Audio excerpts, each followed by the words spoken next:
شروع اللہ کا نام لے کر جو بڑا مہربان نہایت رحم والا ہے۔ عائشہ رضی اللہ تعالی عنہا کے پاس ایک رنگین باریک پردہ تھا جسے انہوں نے اپنے گھر کے ایک طرف پردہ کے لیے لٹکا دیا تھا۔ آپ صلی اللہ علیہ وآلہ وسلم نے فرمایا کہ میرے سامنے سے اپنا یہ پردہ ہٹا دو، کیونکہ اس پر نقش شدہ تصویر برابر میری نماز میں خلل انداز ہوتی رہتی ہیں۔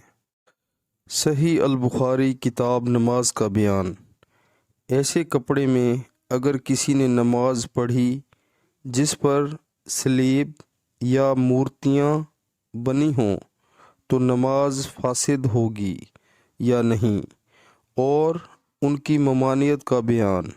پیارے مسلمانوں، اللہ تعالی ہمیں حدیث پاک سن کر اس پر عمل کرنے کی توفیق عطا فرمائے، آمین۔